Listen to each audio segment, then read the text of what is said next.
Hello. My name is Shouneez. Where do I start? Okay. I'm a mother of 5. Yeah, take the look of your face, I'm sure. Pause, got that thought. Right, really? Right, back here. So I'm a mother of 5. I have had this whole idea, dreams down the drain, so forget about that.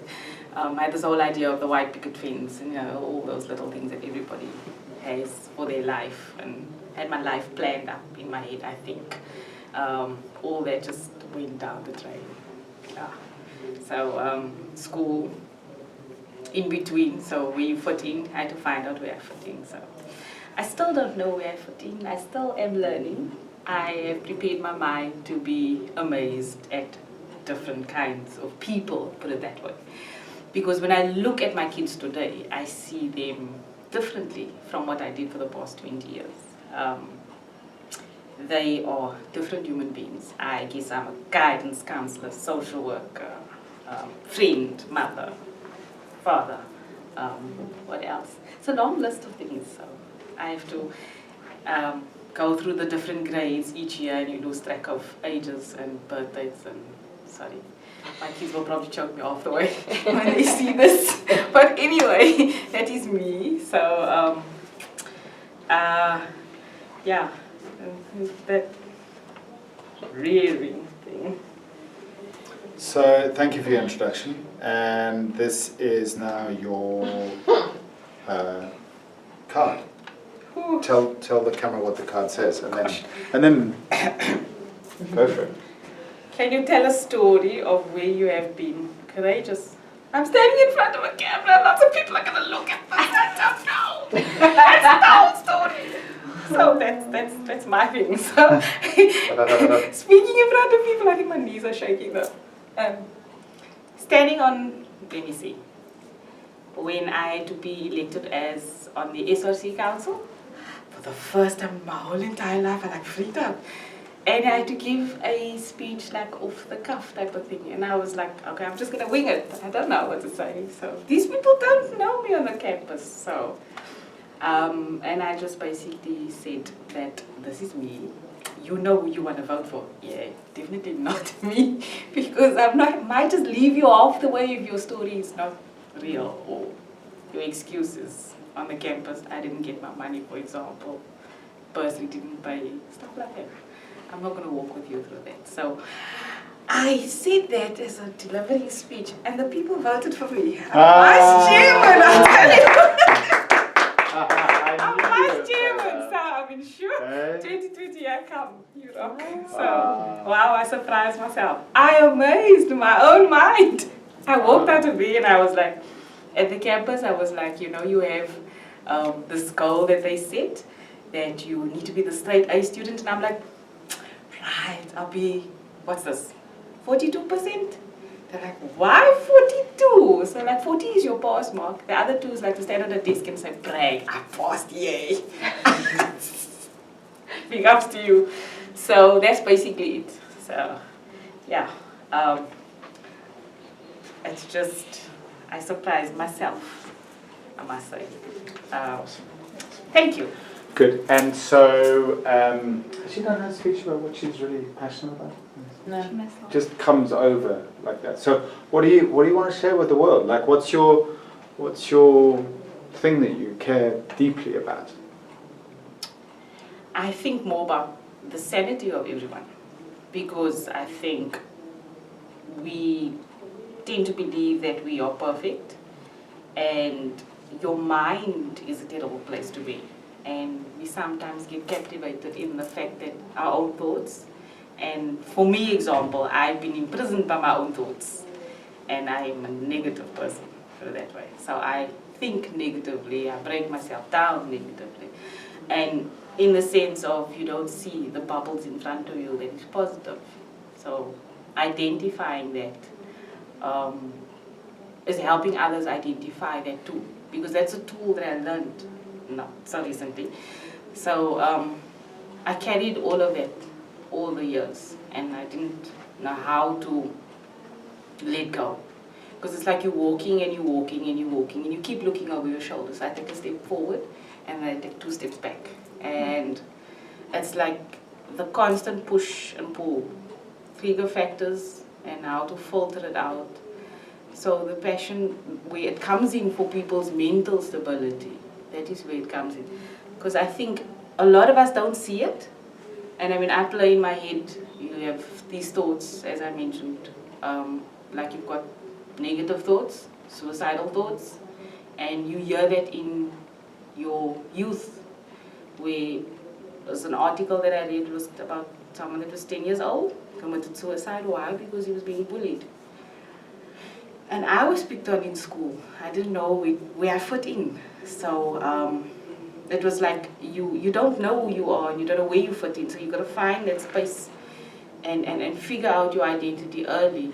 And I think I had a bit of an imbalance in that. So with the youth, especially nowadays, you get bullied. I mean, with my children, if they come home and they tell me somebody's been picking on me, my son, who's 15 today, was bullied for a whole year and he failed.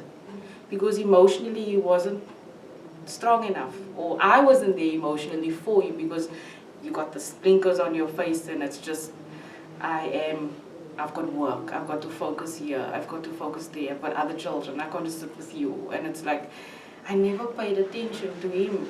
And emotionally, he's very sensitive, but I just had to get that. And today I get that, where I see other children and they get bullied, and I hate that.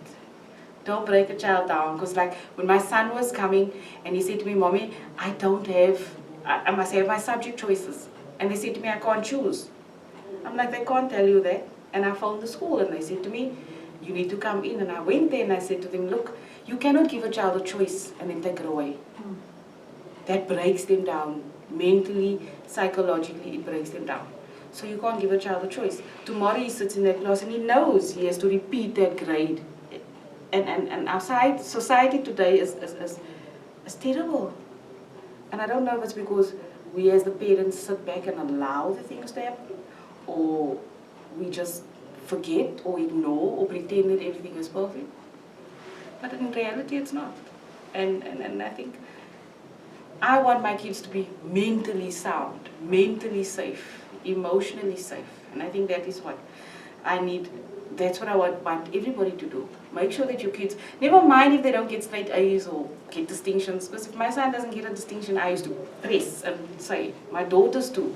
My youngest daughter will come, she's 10 years old, she'll come and she'll say to me, oh well, I got like 5 7s, 3 6s, so there we go. So we're like, right, move you along, we don't have to worry about you. But I still have to worry about her, because emotionally if I say the worst thing to her, she will go and she'll hide in a little corner and she stays there until I come and I find out, now why are you sitting there? And she's like all crouched up and closed off, and then I have to try and get her out of that. And the ability to have your child express how they feel is the most powerful thing, because they get to say who they are, they get to identify with their own feelings and their own emotions, and also you find out their personalities, how they develop, and also how they get to grow. Because my son, at the age of 15, he wants to be flight aviation. He wants to go into that. So he wants to build. He says to me, like, Mommy, I want to build aeroplanes. The engines that can help the aeroplanes fly, so there's nothing there's some ways that I can better. I'm like, okay. And we researched everything. So when I went to the school and I told the school, this is what happens. And I spoke to the teacher and I spoke to the head of the department for the grade. And she was like, is he sure?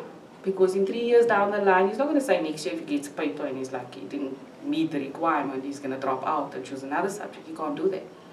So I have to go back and you got to coach them all the time. And it's like, that is mentally, you got to make sure that they are safe. Emotionally, you got to make sure that they are safe. So I think with me being with my kids has made me or helped me identify how important my children's sanity is and their mental stability. And me as their mother was like a loose cannon. Yeah, so I was like emotionally all over the place, not knowing where to go and not knowing how to find my space. I still don't know. I'm learning as I go along. And they drive me. My kids drive me. And my son, my eldest son, is going to be 21.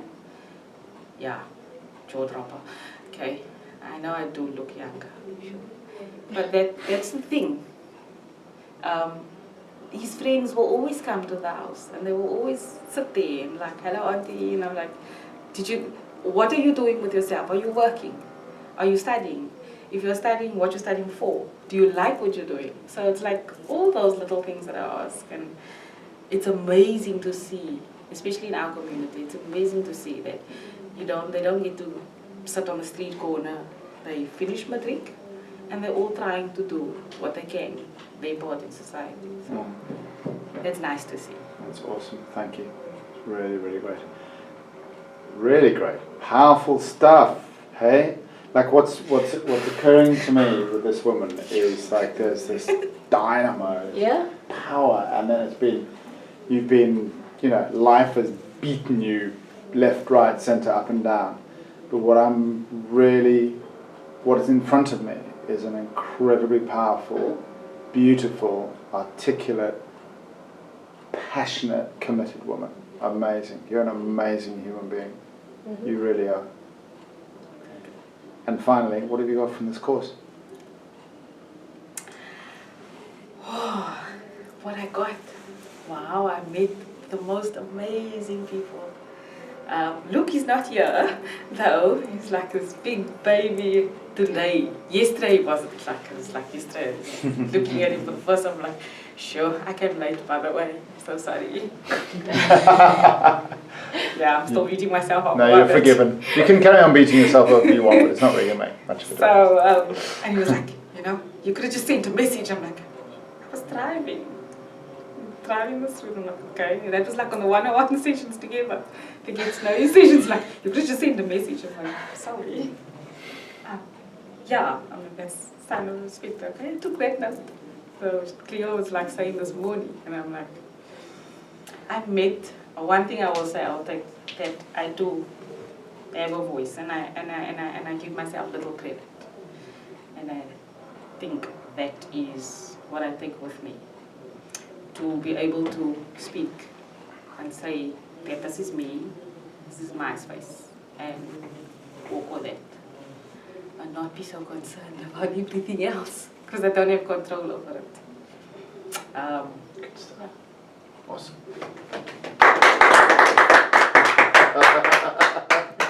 Is that the same curtsy